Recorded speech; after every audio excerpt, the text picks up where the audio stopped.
Hey guys, I am back with another video. If you're new here, welcome. My name is Tiffany. Today I wanted to do a mid-month wrap-up for March. I mentioned in my February wrap-up that maybe I wanted to start doing mid-month wrap-ups because when I read a lot of books or I have a lot of thoughts about a lot of books, I have really long videos. So I thought it might be kind of fun to do a mid-month wrap-up. I have read 13 books. Okay, well actually I read 12 books and I DNF'd one. I'm gonna talk about that one also, which sounds like a lot, but 5 of those were middle grade books and one of those middle grade books was actually a graphic novel. So some of them were really short, and then also the first 3 books that I read this month were part of the Hey Reader-a-thon, so that was a reading challenge. So, you know, it sounds really impressive, but it's not as impressive as it sounds. I didn't read like 12 500-page books or anything like that. A lot of them were really short. So far, I've kind of, I've had some really good books and some really like meh books that were kind of like 3 stars, and I had a lot of those. That was the majority of what I've read so far, but I did have 1 5-star and then also a few 4 stars as well, and no 2 stars. So for the Hey Reader-a-thon, I read Everblaze, which is book 3, and Keeper of the Lost Cities, which was a 4.5-star, and then I read Wonderstruck, which was a 5-star, and Huckleberry Finn, which I did not rate. I have all those thoughts in that reading vlog, which I will go ahead and link up in the cards and in the description down below, so that way you can watch it and see my thoughts kind of like as I'm reading them. And I had a lot of thoughts about Huckleberry Finn. That's probably like half the video. I talked about Huckleberry Finn for so long. I had so many thoughts. So anyways, so after the Hey Reader-a-thon was over, the first book that I picked up was Just Ella. And this is actually part of my middle grade March challenge that I'm doing. I'll link that video too, so that way you can see all my choices for that. But basically there's 5 prompts. One of the prompts was a fairy tale retelling. So for that one I read Just Ella. This book was recommended by Murphy Napier. She talked about how it was one of her favorite books when she was a kid. So I was really excited to read it. This book is, as you might guess by the title, a Cinderella retelling. So this is about Ella after the ball, after the princess found her and whisked her away to his castle, and what life is like now. And it's not exactly what she thought it would be. I really enjoyed this book. I think I gave it 3.5 stars. It was a quick and easy read. I loved Ella so much.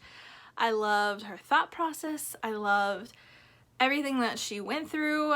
She's very rational. She's not like this like, oh my gosh, like, so I don't know, like you kind of envision a lot of princesses to be in fairy tales. She's very logical and she thinks things through, and she really learns in this book what really is true love. There's a difference between true love and infatuation, and that there really isn't such a thing as love at first sight. So I really enjoyed the book exploring that. The one thing that I kind of don't love, I'm really picky about middle grade books when they have any sort of like language or sexual content, and it's probably because my daughter is in the middle grade age range, but she's 8, so she's at like the very bottom of middle grade.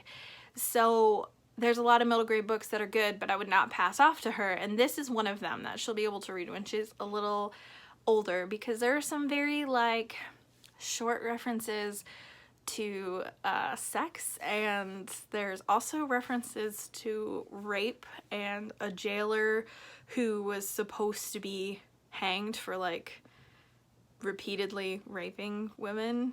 And like, it's not a big part of the story, but it is mentioned. And so like, my daughter's only 8 and I don't really want to field those discussions with her yet. It feels really heavy.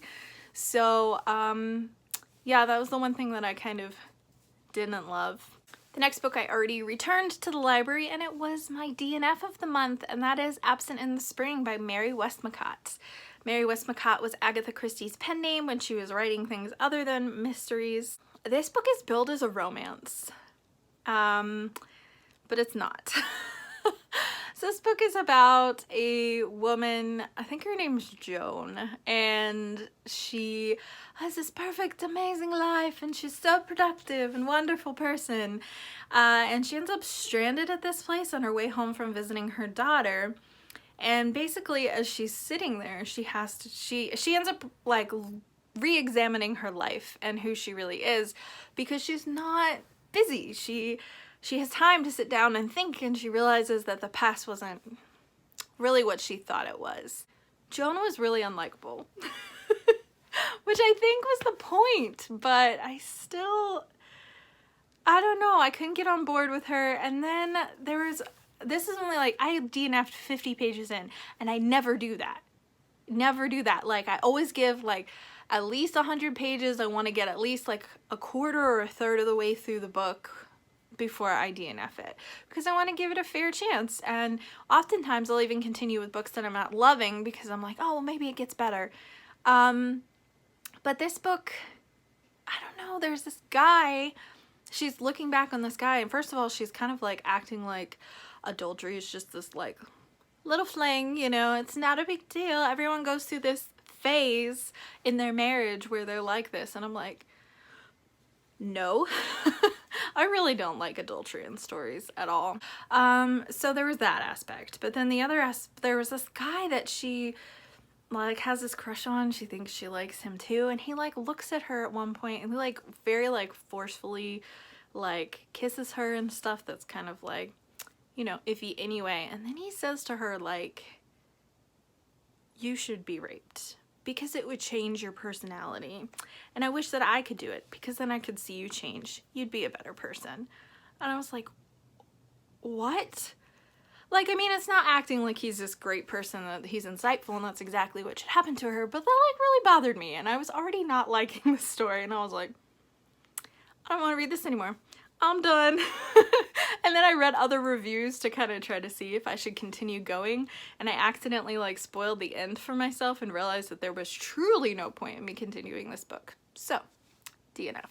The next book that I read was Rapunzel's Revenge, and this is by Shannon Hale and Dean Hale. Shannon Hale wrote Goose Girl and Princess Academy, so she's written a lot of like fairy tale retelling and princess stuff before.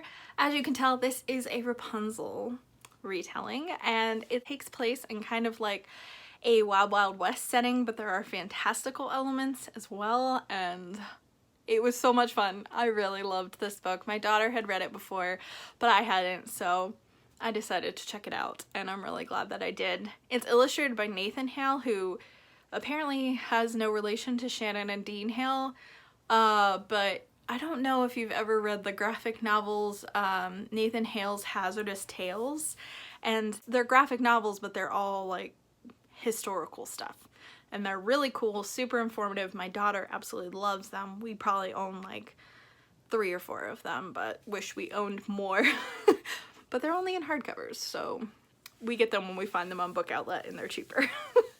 So anyways, highly recommend this one. It was a lot of fun. It was really cute. It was really interesting, and the artwork was really good. The next book that I read this month was Of Thou So Bold and Deadly. As I predicted, this book already had to be returned to the library, but I did get it in before I had to return it. This is the 3rd book in the Cursebreakers trilogy, so I can't say a lot about it without giving away anything from the first 2 books. The first book was a Beauty and the Beast retelling, but from there we've departed from that pretty much, and just continued to follow the characters.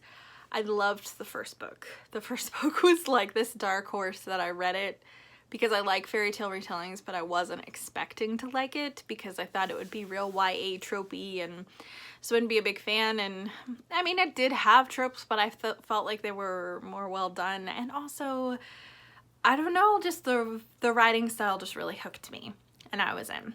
So, really liked the first one. Second one was kind of iffy. The third one, I was hoping that it would redeem some of the things that I didn't like about book 2.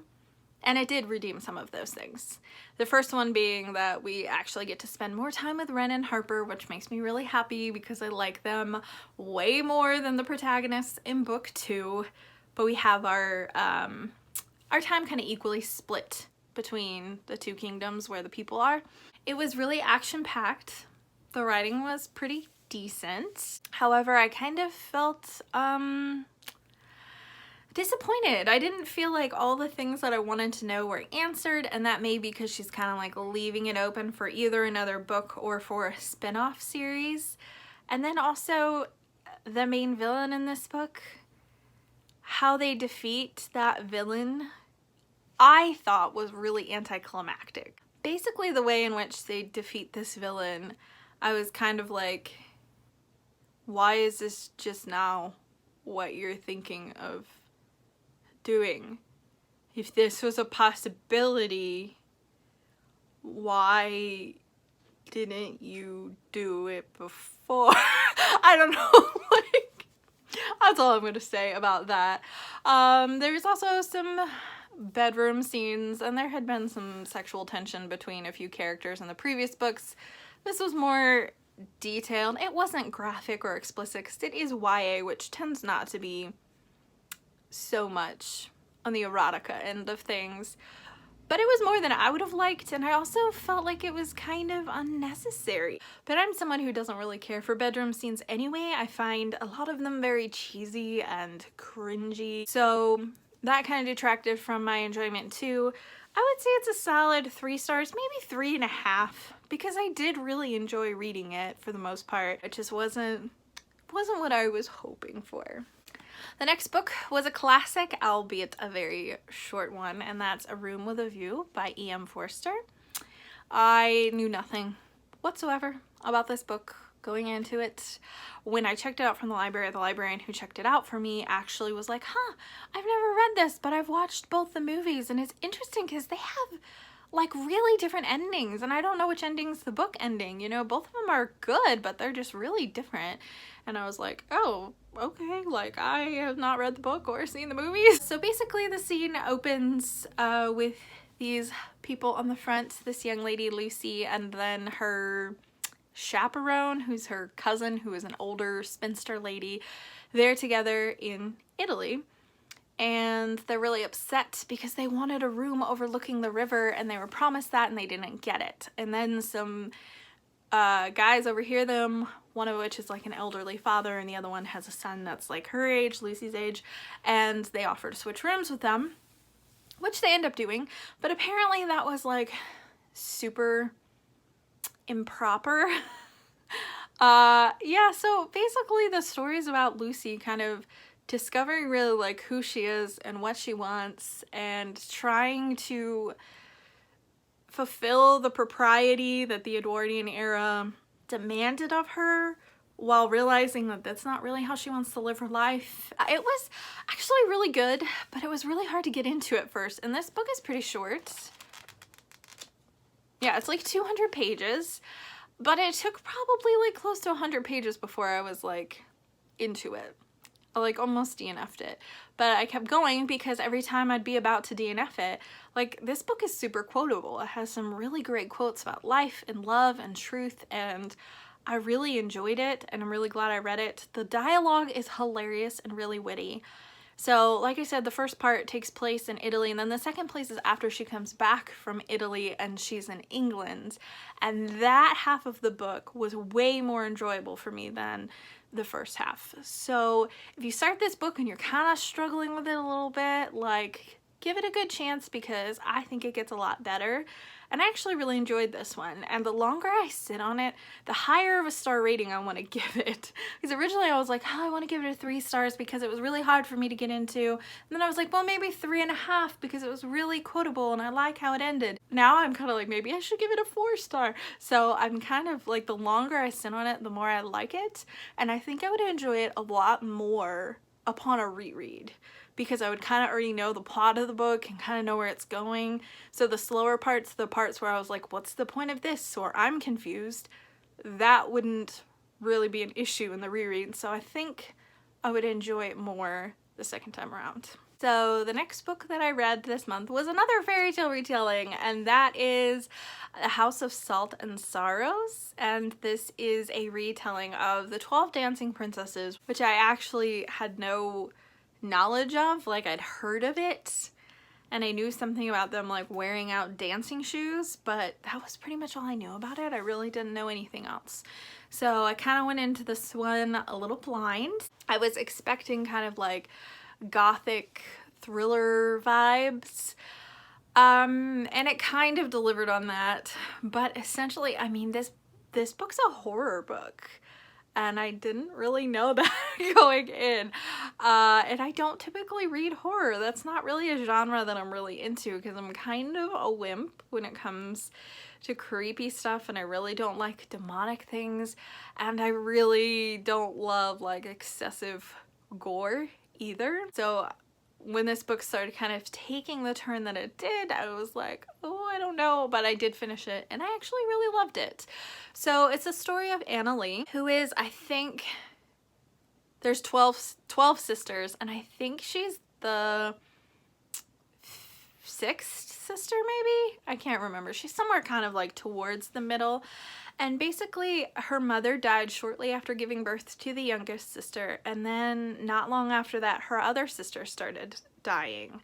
And they live in this on this island, and the sea is very meaningful to them. It is like not only like their point of commerce and how they make a living, but also much of their religion centers around the sea, and that was kind of interesting because they had like these gods and different rituals they set up like when people died, and there was like a mourning period that they had to observe this mourning period for a year, and every time the mourning period was up for one of these sisters, another one would die, and they'd have to start the mourning period all over again.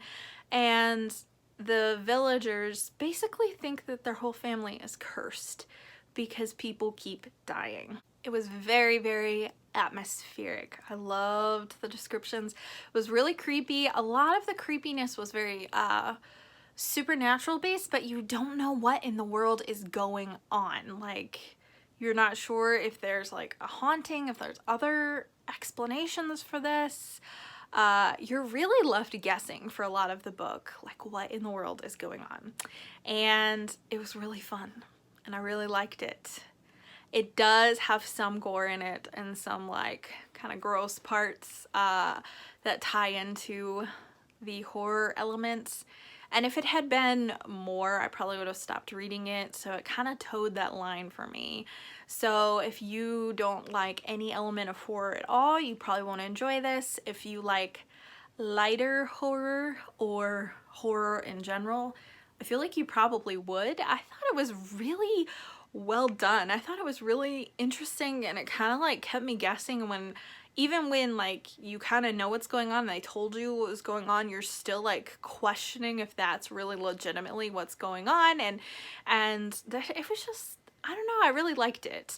I felt like the romance was very much insta love, which is not typically my jam, and it still wasn't my jam really, because that was not my favorite part. If you've been around here for very long, you know that I'm not huge into romances, and I can be really critical of romances and books in general. But the romance in this didn't bother me too much. I can't tell if it was because it was better written or because the story was so interesting to me that I just didn't care and could just let that go. I'm not really sure which one it was.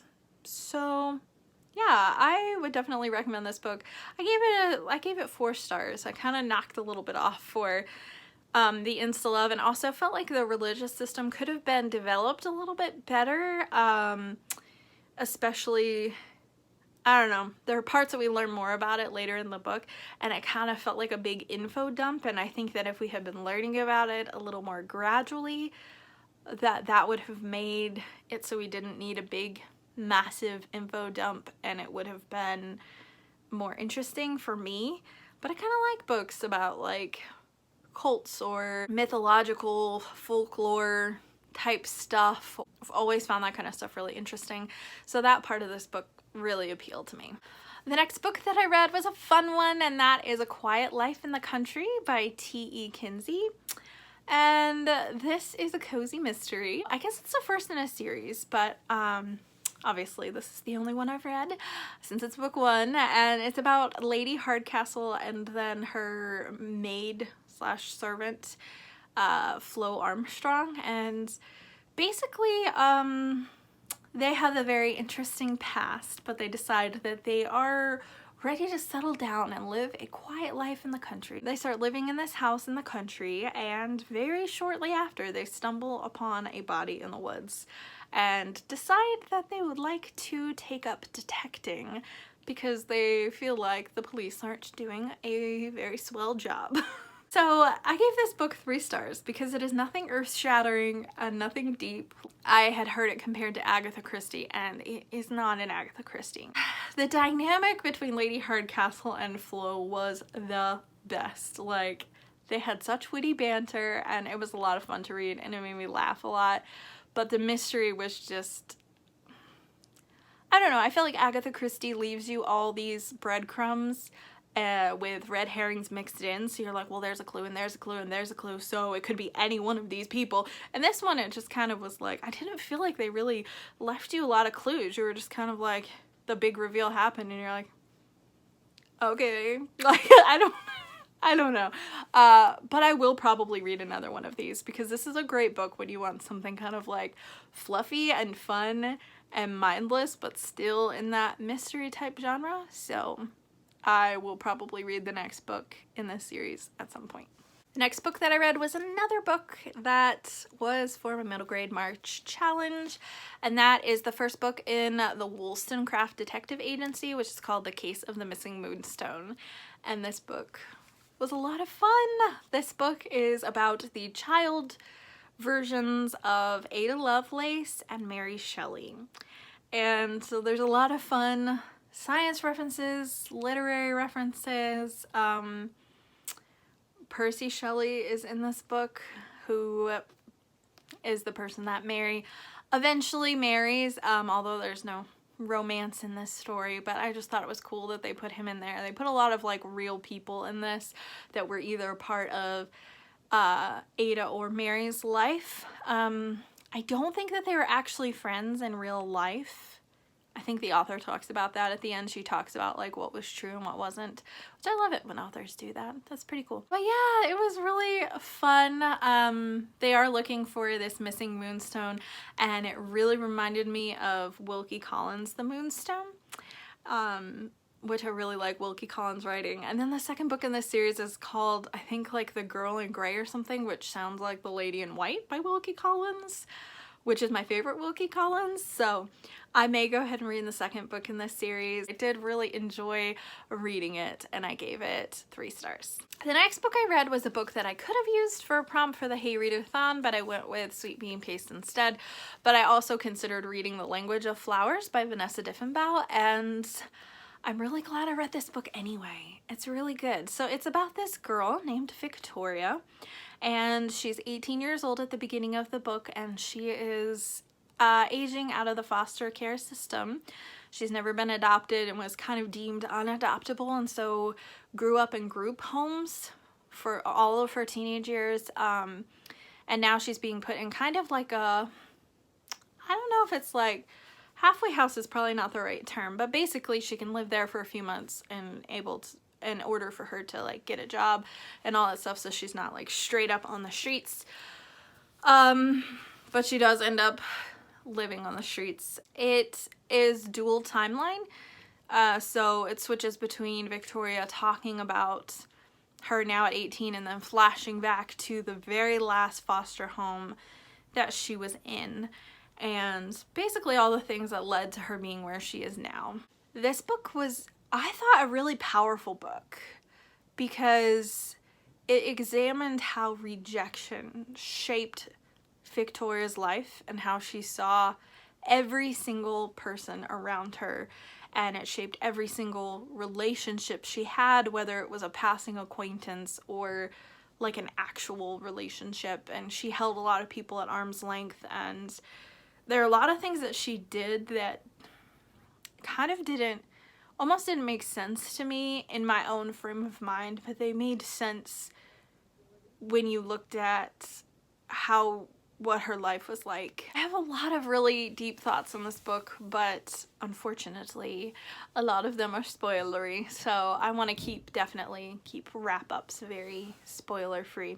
So, but yeah, highly recommend this book to you, especially if you're interested in stuff regarding foster care and teenagers in foster care. I felt like it was a really powerful book, and I feel like it didn't have just this neat, perfect, happy ending. Things are happier at the end of the book than the beginning of the book, but it shows, like, even though Victoria is making progress in a lot of ways, how much further she still has to go. And I feel like it seemed like a pretty realistic look at the emotional state of kids in foster care who age out of the system.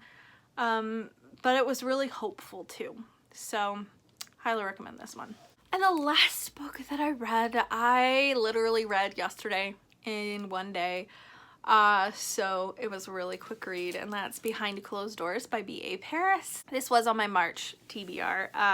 And you'll note that a lot of the other books weren't. I swear, sometimes I'm really good at TBRs, and then sometimes I'm just like, I have all these other books from the library, and I just moved read instead. But this one was on my TBR, so kudo points to me. This book is a thriller, which I knew going in, but I was a little disappointed because I thought it was a psychological thriller, and it's not.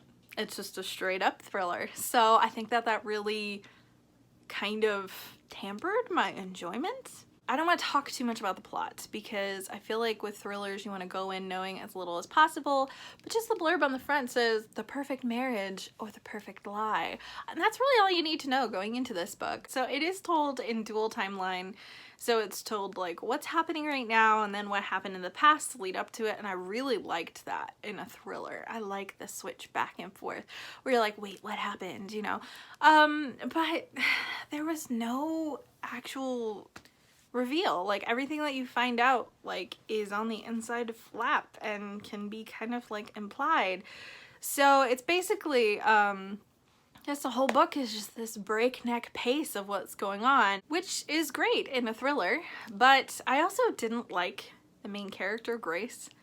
It was not, I mean, I was rooting for her, but I wasn't at the same time. I was just like, well, that's really dumb. Why would I guess, but can't everyone do that? That you look at that and you're like, oh, that's so stupid. Why would she make that choice? And then it's like we're so smart and we know exactly what we would do if we were put in that situation. So I'm being too critical there. So that didn't really knock down my star rating. What really knocked down my star rating was that I thought it was something it wasn't. I felt like the writing was pretty decent, and it definitely kept me interested, kept me entertained / disgusted. If you've read it, you know what I'm talking about. But I was waiting for like twistiness and some sort of like reveal, and that I didn't see coming, and it's not that. And I wish it hadn't been billed as a psychological thriller, because then I probably would have enjoyed it more going into it, just knowing it was just going to be a fast-paced thriller. Still enjoyed it though, so I gave it 3 stars. I'm really glad I did a mid-month wrap-up because I have been sitting here talking for a while, and I can't imagine if I was trying to like hold on to this to the end of the month and then I have more books too. I don't know if I'm going to read as much books the second half of the month because I was kind of sick for the first part of the month for like a good like week and a half, so I got more reading done because of that. So I don't know that I'll be quite as prolific of a reader the second half of the month, so we'll see. But I would love to know your thoughts. As always, I love chatting with you guys in the comments about books. It's my favorite part of having a booktube channel, and it was exactly why I started this channel, was because I don't know anyone who reads the same books as me in real life, you know? So I feel like I am like becoming friends with so many of you. That there's a lot of you that comment on most or every single one of my videos, and I just love getting to know you and talking about books. It's just the best. It makes me so happy. So I would love to know what your thoughts were on the books that I read, if they are the same as mine, different as mine, and tell me please what you have been reading this month, especially if you've been reading something that like was really great, 5 stars, knocked your socks off. I would love to hear that, because even though I have a million books right now, I'm always looking for more. I have so many that I haven't read that I own, but you know, here I am still requesting from the library at all times. So, you know, I would absolutely love it if you would share the books that you have been enjoying. Thank you so much for watching. If you liked this video, please hit like and also subscribe so that way we can chat about books even more. I will see you again next time.